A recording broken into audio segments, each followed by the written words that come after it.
어느 날 밤 한 사람이 어두운 방 안에 앉아 있었습니다. 그의 얼굴 위로 번갈아 스치는 빛이 있었습니다. 초록빛이 번지면 그의 입꼬리가 올라갔고 붉은빛이 번지면 그의 어깨가 무겁게 내려앉았습니다. 그 빛의 정체는 촛불도 아니었고 달빛도 아니었습니다. 손바닥 위의 작은 화면, 그 안에서 끊임없이 오르내리는 숫자들이었습니다.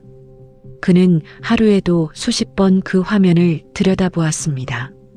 아침에 눈을 뜨면 가장 먼저 확인하는 것이 전날 밤 달라진 숫자였고, 밤에 잠자리에 들기 전 마지막으로 바라보는 것도 그 숫자였습니다.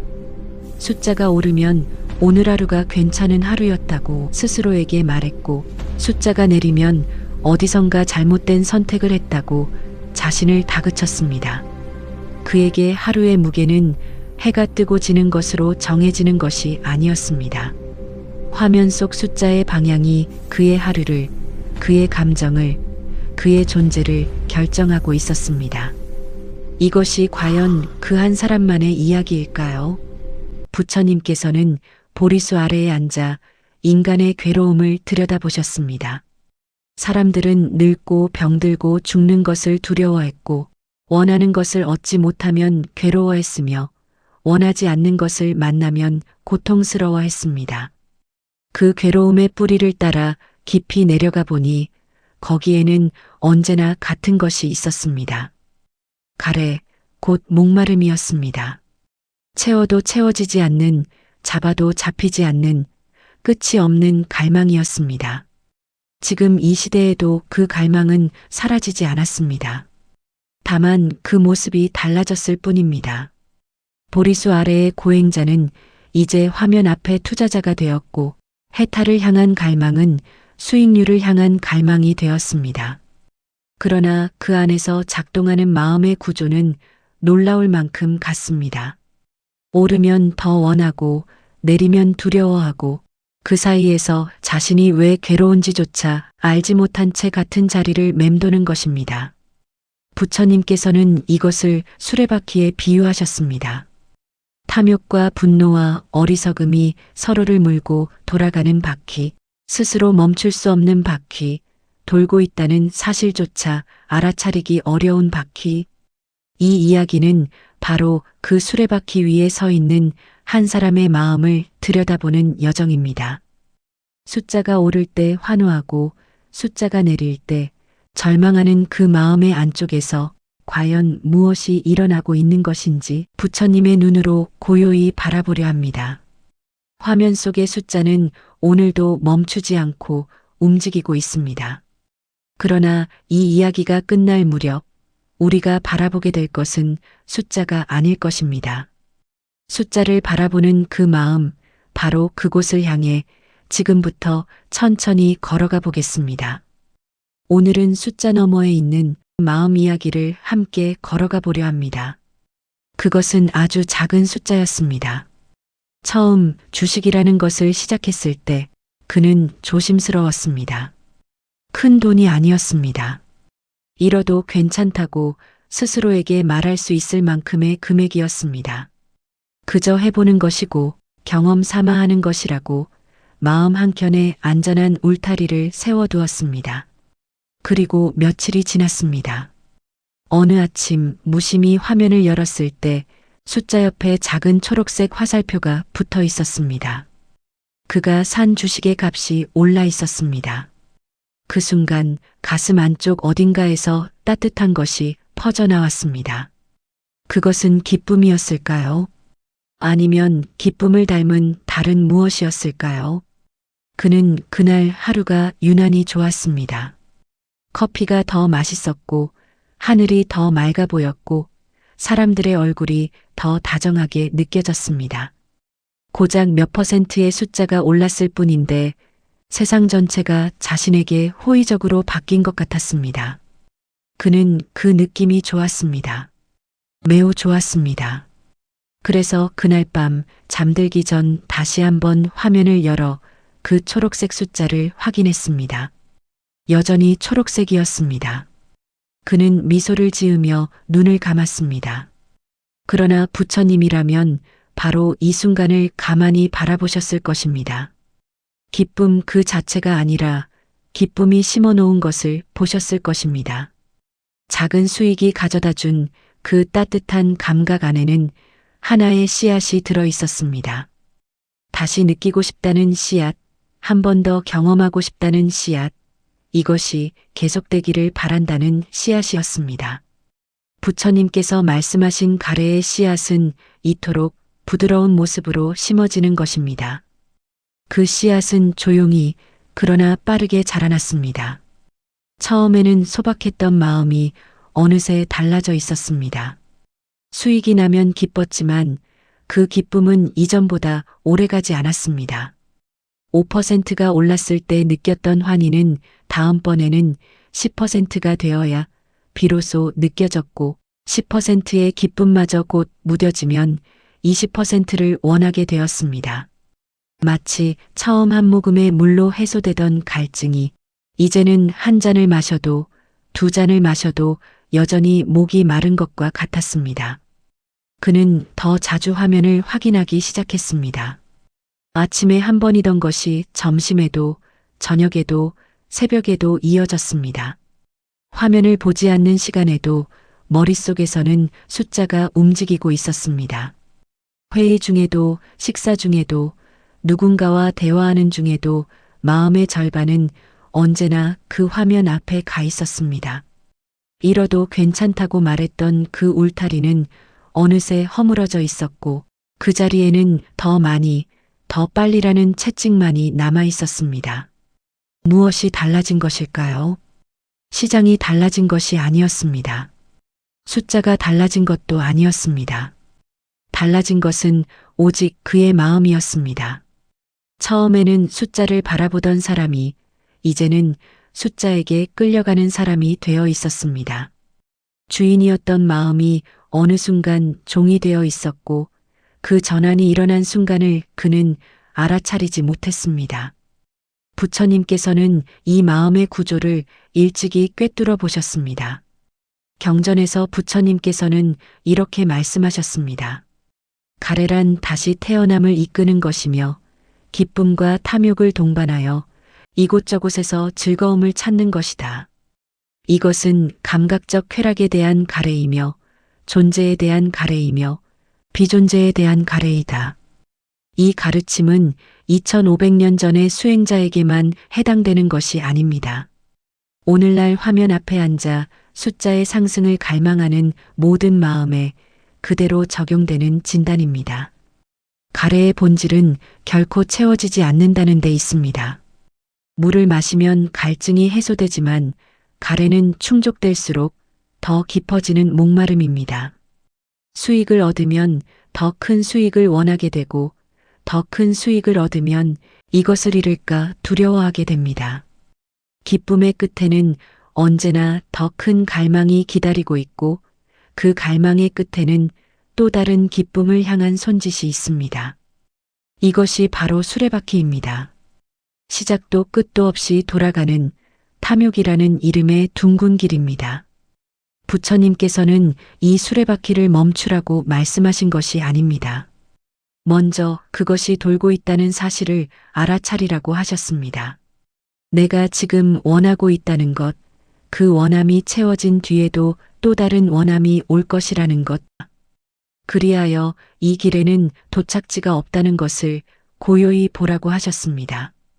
아직 그 사람은 이 말씀의 의미를 알지 못합니다. 그는 여전히 초록색 숫자를 향해 달리고 있습니다. 그러나 수레바퀴 위에서 달리는 사람은 아무리 빨리 달려도 제자리입니다. 그가 이것을 알아차리기까지는 아직 조금 더 시간이 필요합니다. 그날 아침은 평소와 다르지 않았습니다. 눈을 뜨고 가장 먼저 손을 뻗어 화면을 켰습니다. 이미 습관이 된 동작이었습니다. 화면이 밝아지는 그 짧은 순간에도 가슴 한쪽이 미세하게 조여왔습니다. 기대와 불안이 뒤섞인 이름 붙이기 어려운 감각이었습니다. 그리고 화면이 열렸습니다. 숫자 옆에 붙어 있는 것은 초록색 화살표가 아니었습니다. 붉은색이었습니다. 아래를 향한 선명한 붉은색이었습니다. 처음에는 믿기지 않았습니다. 어제까지만 해도 올라가고 있었습니다. 분명히 올라가고 있었습니다. 무언가 잘못된 것이라고 생각했습니다. 화면을 껐다가 다시 켰습니다. 숫자는 변하지 않았습니다. 뉴스를 검색했습니다. 어딘가에서 이유를 찾으려 했습니다. 시장이 잘못된 것이거나 정책이 잘못된 것이거나 혹은 자신에게 정보를 준 누군가가 잘못된 것이거나 마음은 이미 원인을 찾아 사방으로 달려가고 있었습니다. 그런데 그 마음의 움직임을 가만히 들여다보면 기이한 것을 발견하게 됩니다. 숫자가 내려갔다는 사실 자체가 그를 괴롭게 한 것이 아니었습니다. 그가 괴로웠던 것은 올라갈 것이라는 기대가 무너졌기 때문이었습니다. 마음속에 이미 그려놓은 초록색 화살표가 있었고 현실이 그 그림과 다르다는 것을 받아들일 수 없었던 것입니다. 괴로움은 숫자에서 온 것이 아니라 숫자에 대한 기대에서 온 것이었습니다. 하락은 하루로 끝나지 않았습니다. 이틀째, 사흘째, 붉은색은 계속되었습니다. 처음에 놀라움은 이내 초조함이 되었고 초조함은 분노로 바뀌어 갔습니다. 그는 자신이 참고한 정보를 탓했습니다. 늦게 알아차린 자신을 탓했습니다. 왜 더 일찍 팔지 않았는가? 왜 이런 판단을 했는가? 질문은 끊이지 않았고 그 질문의 끝에는 언제나 자기 자신을 향한 날카로운 손가락이 있었습니다. 밤이 되면 더 심해졌습니다. 불을 끄고 누워도 머릿속에서는 숫자가 떠나지 않았습니다. 내일은 오를까? 더 떨어지면 어떡하지? 지금이라도 팔아야 하나? 아니면 더 버텨야 하나? 생각은 꼬리에 꼬리를 물었고 한 바퀴를 돌면 다시 처음의 질문으로 되돌아왔습니다. 잠은 오지 않았습니다. 새벽에 다시 화면을 켰습니다. 해외 시장의 숫자를 확인했습니다. 거기에서도 답을 찾지 못했습니다.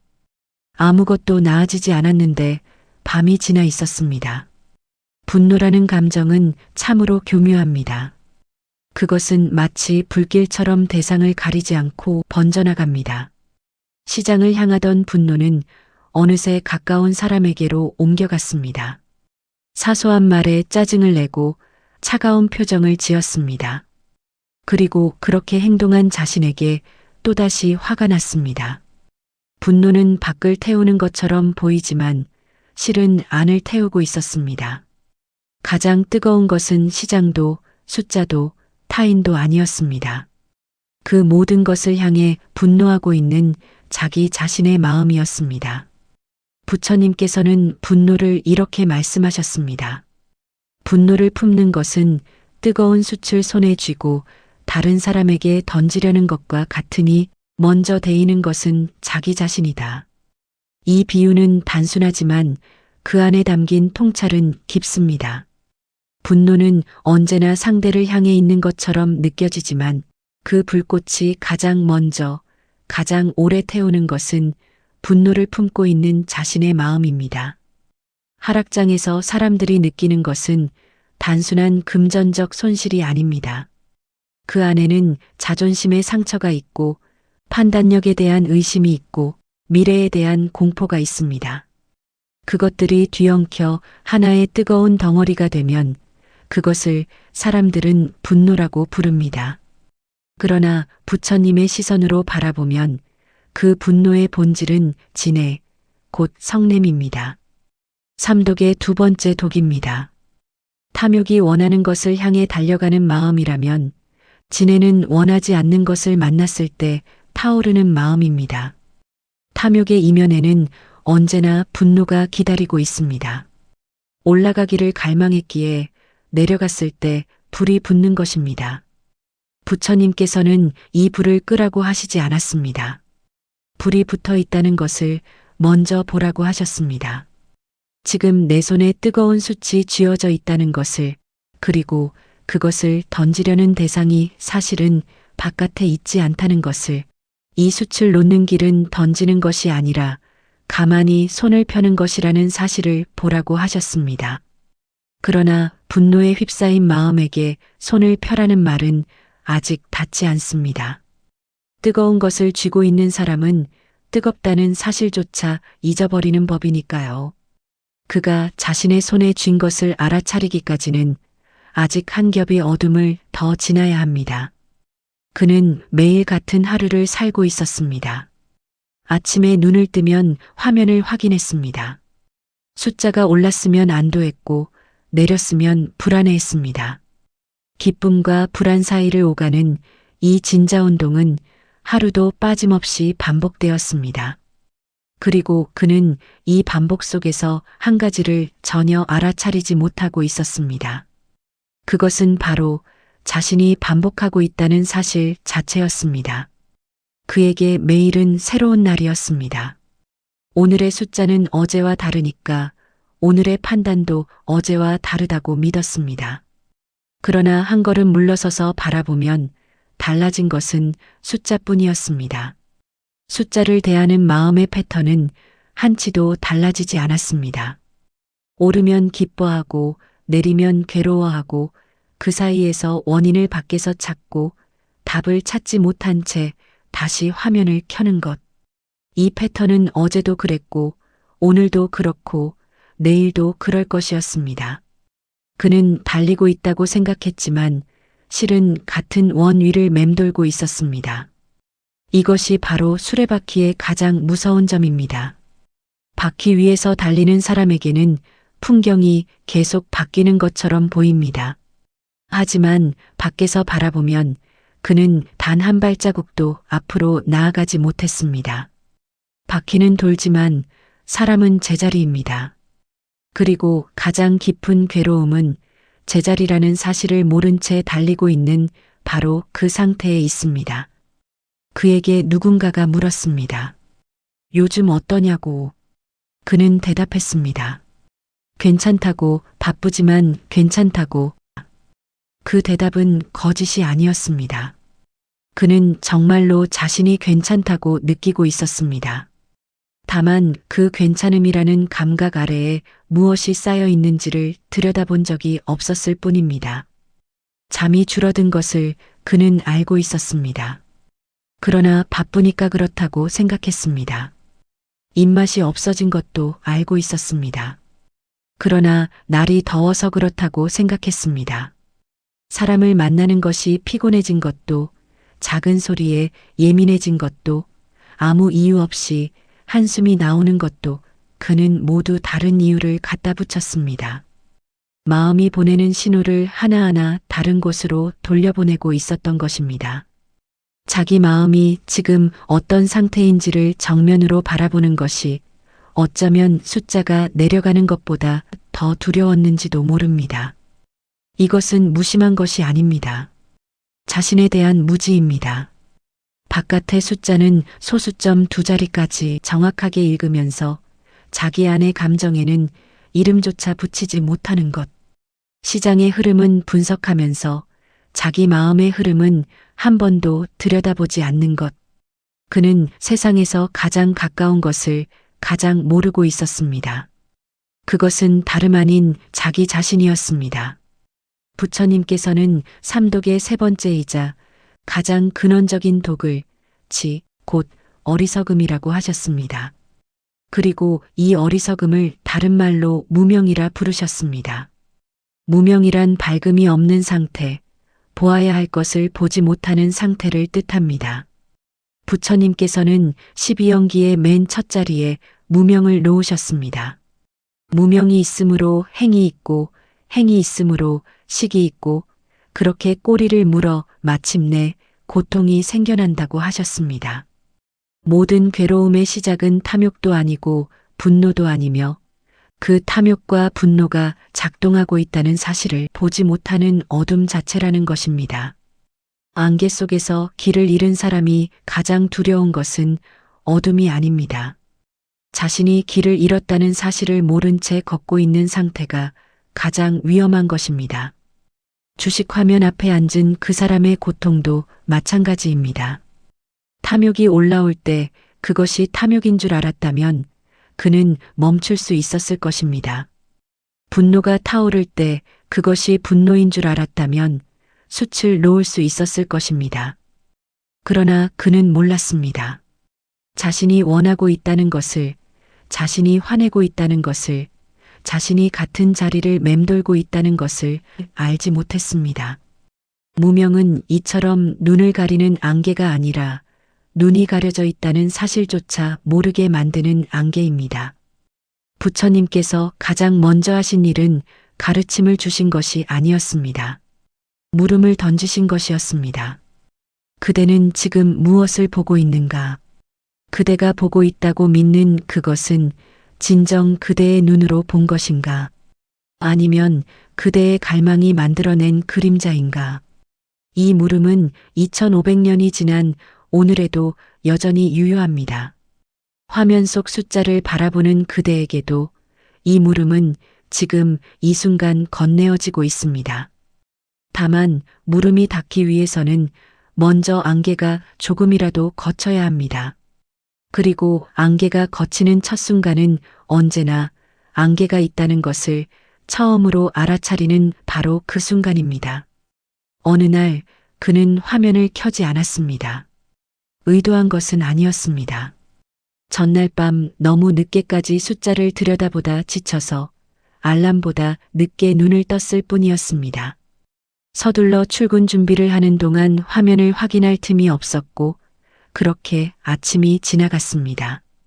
그런데 이상한 일이 벌어졌습니다. 화면을 보지 않았는데도 불안했습니다. 숫자를 모르는 것이 오히려 더 괴로웠습니다. 올랐을 수도 있고 내렸을 수도 있다는 가능성 자체가 마음을 잡아당겼습니다. 확인하지 않으면 안 될 것 같은 설명하기 어려운 조급함이 온몸을 감싸고 있었습니다. 그 순간 그는 처음으로 무언가를 느꼈습니다. 숫자가 올라서 기쁜 것도 내려서 괴로운 것도 아닌 숫자를 보든 보지 않든 괴로운 자신을 발견한 것입니다. 그것은 매우 낯선 깨달음이었습니다. 그동안 그는 시장이 자신을 괴롭힌다고 믿어왔습니다. 좋은 시장이 오면 행복해질 것이고 나쁜 시장이 지나가면 평안해질 것이라고 생각해왔습니다. 그런데 지금 시장과 상관없이 자기 안에서 괴로움이 솟아나고 있었습니다. 부처님께서 녹야원에서 처음으로 설하신 가르침의 첫 번째는 고제, 곧 괴로움의 진리였습니다. 삶에는 괴로움이 있다. 이것은 비관이 아닙니다. 진단입니다. 아픈 사람이 나으려면 가장 먼저 해야 할 일은 자신이 아프다는 것을 인정하는 것입니다. 병을 부정하는 사람에게는 어떤 약도 닿지 않습니다. 그가 오늘 아침 처음으로 마주한 것은 바로 이것이었습니다. 나는 지금 괴롭다는 단순하지만 용기가 필요한 인정이었습니다. 괴롭다는 것을 인정하고 나면 자연스럽게 하나의 물음이 따라옵니다. 왜 괴로운가? 그는 오랫동안 그 답을 바깥에서 찾았습니다. 경제가 어려워서, 정보가 부족해서, 타이밍이 맞지 않아서, 이유는 늘 밖에 있었고 해결책도 밖에서 찾으려 했습니다. 더 정확한 정보를 얻으면, 더 좋은 종목을 고르면 괴로움이 사라질 것이라 믿었습니다. 그러나 더 좋은 정보를 얻어도 불안은 줄지 않았고 더 정확한 분석을 해도 두려움은 사라지지 않았습니다. 밖을 아무리 바꾸어도 안이 바뀌지 않는 이 구조를 그는 이제 어렴풋이 감지하기 시작했습니다. 부처님께서 설하신 두 번째 진리는 집제, 곧 괴로움의 원인에 대한 진리입니다. 괴로움의 원인은 밖에 있지 않다고 부처님은 말씀하셨습니다. 그것은 안에 있으며 그 이름은 집착이라고 하셨습니다. 오르기를 바라는 마음, 내리지 않기를 바라는 마음, 이 상태가 영원하기를 바라는 마음. 이 바람들이 괴로움을 만들어내는 것입니다. 숫자는 오르내리는 것이 본래 성질입니다. 그것은 물이 흐르고 바람이 부는 것과 다르지 않습니다. 그런데 흐르는 물에게 멈추라 하고 부는 바람에게 그치라 하면 그 명령이 이루어지지 않을 때 괴로운 것은 물도 바람도 아닌 명령을 내린 사람 자신입니다.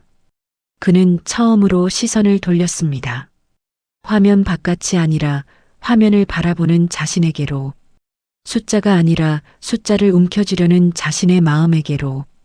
그것은 아주 작은 전환이었지만 수레바퀴의 회전에 처음으로 제동이 걸리는 순간이기도 했습니다.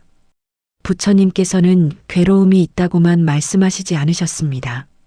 괴로움이 사라진 상태가 있다고도 말씀하셨습니다. 이것이 세 번째 진리인 멸제입니다. 멸제는 모든 것을 포기하라는 뜻이 아닙니다. 주식을 하지 말라는 뜻도, 돈을 원하지 말라는 뜻도 아닙니다. 멸제가 가리키는 것은 집착이 사라진 자리에 평정이 있다는 가능성입니다. 숫자를 보되 숫자에 끌려가지 않는 마음, 오름을 보되 환호하지 않고 내림을 보되 절망하지 않는 마음, 그런 마음의 자리가 존재한다는 선언입니다. 그것은 무감각이 아닙니다. 그리고 부처님께서는 네 번째 진리인 도제를 통해 그 자리에 이르는 길이 있다고 말씀하셨습니다. 팔정도라 불리는 8가지 바른 길.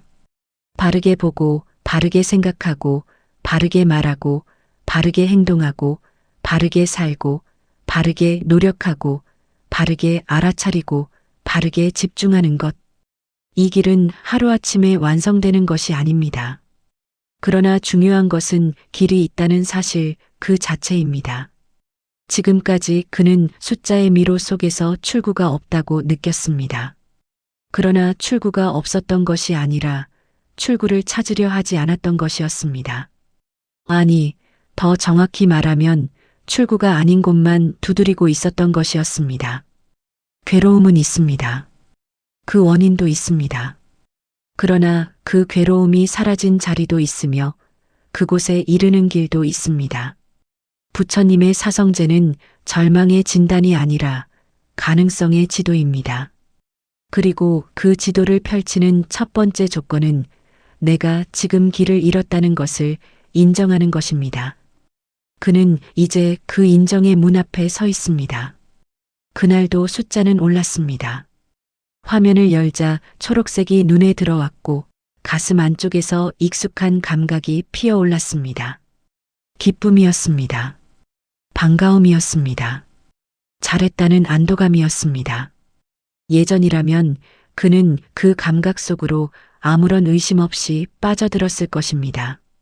초록색 숫자를 보며 미소 짓고 오늘은 좋은 날이라고 스스로에게 말하고 내일은 더 오를 것이라는 기대를 품었을 것입니다. 그것이 늘 해오던 방식이었습니다.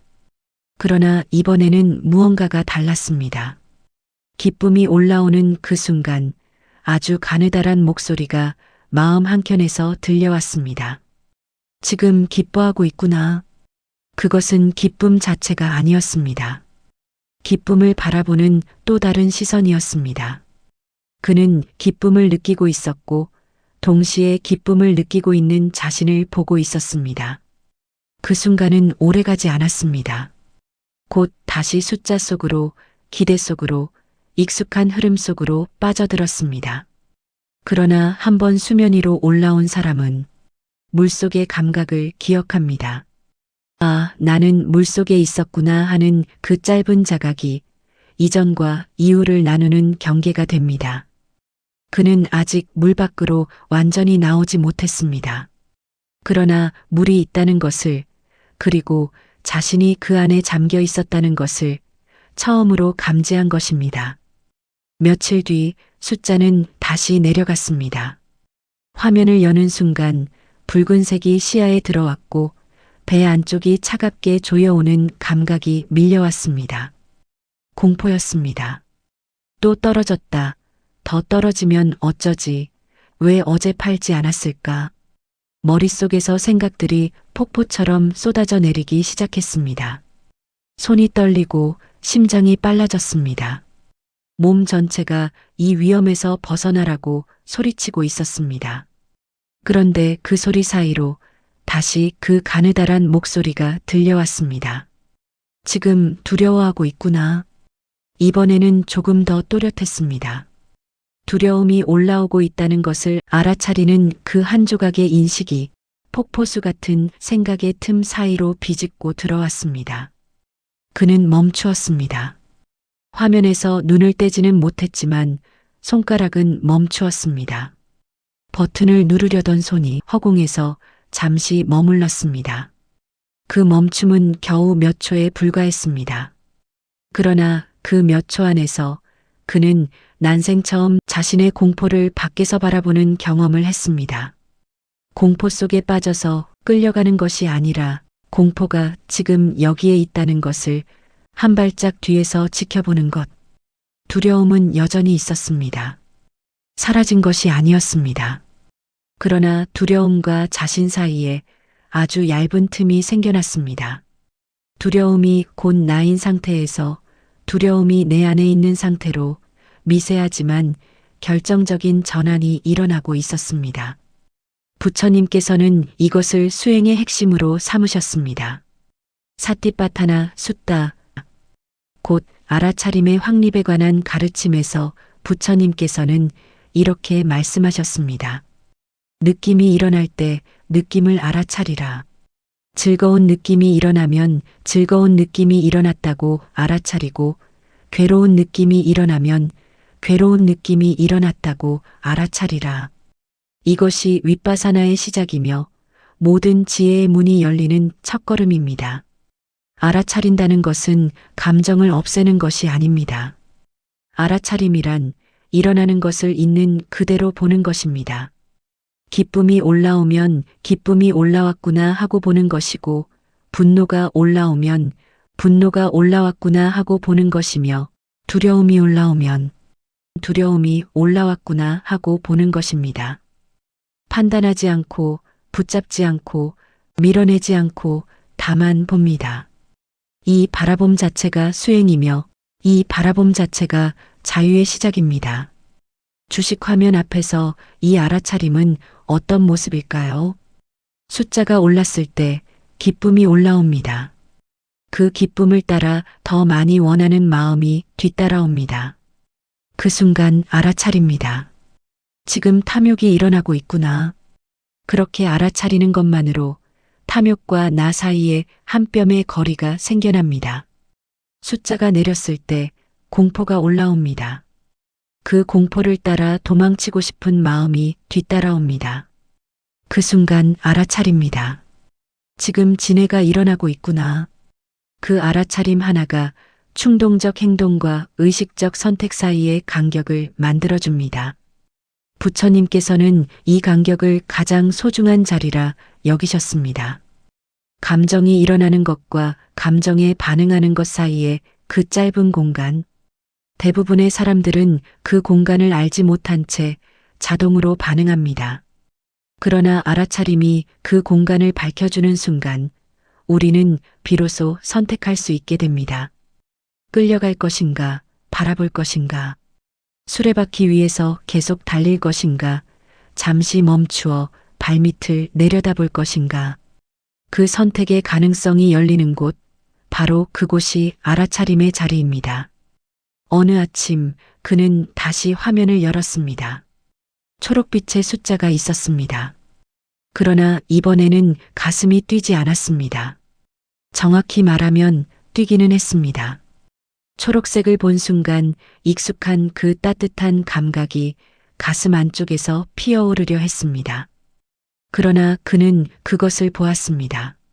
아, 지금 기쁨이 올라오고 있구나. 그리고 그 기쁨 뒤에 더 원하는 마음이 따라오려 하는구나. 그것을 본 순간 감정은 사라지지 않았지만 감정의 힘이 달라졌습니다. 마치 급류에 휩쓸리던 사람이 강뚜기로 올라와 물살을 바라보는 것과 같았습니다. 물은 여전히 세차게 흐르고 있었지만 그는 더 이상 그 안에 있지 않았습니다. 며칠 뒤 붉은색이 화면을 채웠습니다. 배 안쪽이 차가워지려는 감각이 왔습니다. 두려움이었습니다. 그러나 그는 또다시 그것을 보았습니다. 지금 두려움이 올라오고 있구나. 그리고 이 두려움이 나를 어딘가로 끌고 가려 하는구나. 그는 화면을 닫지 않았습니다. 도망치지도 않았습니다. 다만 화면 앞에 앉은 채 자신의 안에서 일어나는 것을 가만히 지켜보았습니다. 두려움은 파도처럼 밀려왔다가 머물렀다가 서서히 물러갔습니다. 그가 한 것은 아무것도 없었습니다. 다만 따라가지 않았을 뿐이었습니다.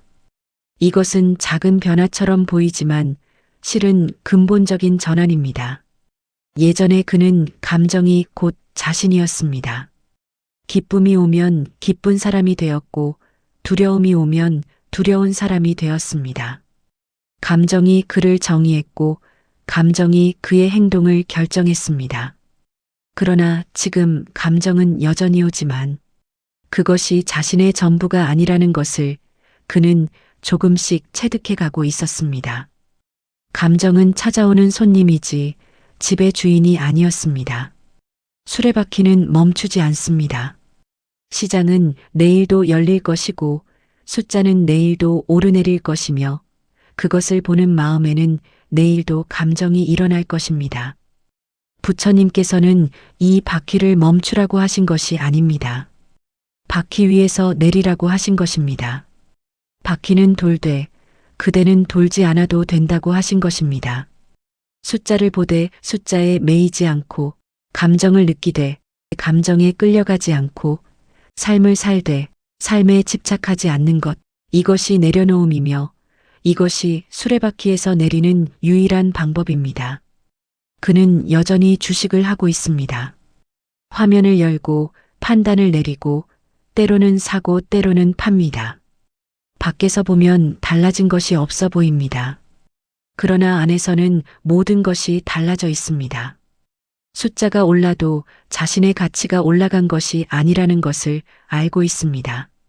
숫자가 내려도 자신의 존재가 내려간 것이 아니라는 것을 알고 있습니다. 수익이 나면 감사하되 더 움켜쥐려 하지 않고 손실이 나면 인정하되 자신을 무너뜨리지 않습니다. 부처님께서 보리수 아래에서 깨달으신 뒤에도 45년을 더 이 세상에 머무르셨습니다. 사람들을 만나고 길을 걸으시고 아프기도 하셨습니다.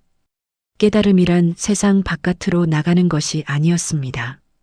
세상 안에 있으면서 세상에 매이지 않는 것이었습니다.